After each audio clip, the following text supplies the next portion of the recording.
Évariste Ndayishimiye a égrené les institutions qu'il dit avoir été mises en place pour garantir la protection des droits de l'homme, de la Commission nationale à l'institution de l'Ombudsman, en passant par la Commission de prévention et de lutte contre le génocide et autres crimes contre l'humanité, ou encore la Commission Terre et autres biens. Et ainsi pour le chef de l'État, le Burundi n'a pas besoin des mécanismes étrangers pour s'occuper de cette question. À ce jour, la restauration de la paix, la sécurité, la stabilité et la cohésion sociale sont une réalité au Burundi. Nous saisissons cette occasion pour demander à certains partenaires, notamment au sein du Conseil des droits de l'homme des Nations Unies, de faire une lecture juste et responsable des efforts du Burundi que le Burundi déploie aux côtés d'autres nations et les apprécier à leur juste valeur. Toute tendance de singulariser le Burundi à lui collant des mécanismes spéciaux en matière de droits de l'homme est tout simplement contre-productive.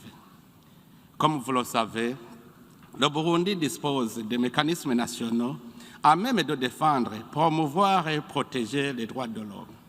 Dans la pratique, le gouvernement s'est concentré sur la protection des droits de l'homme, le respect des principes démocratiques, les libertés d'opinion, d'expression et de presse.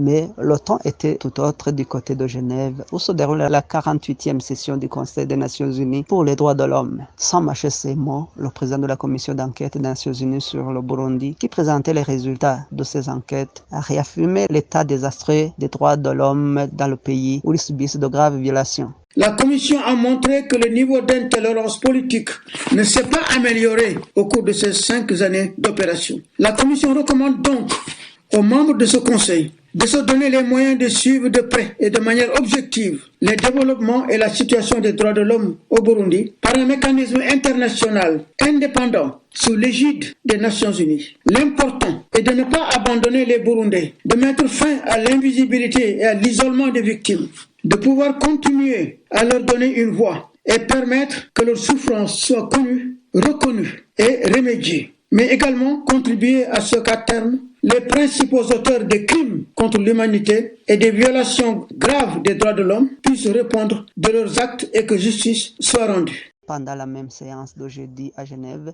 les délégations présentes se sont exprimées pour marquer les tendances sur la reconduction du mandat de la commission d'enquête. Ainsi, 19 étaient pour, tandis que 8 étaient contre. Le vrai vote, selon une source à Genève, aura lieu lors d'une session de ce conseil le 7 et 8 octobre prochain.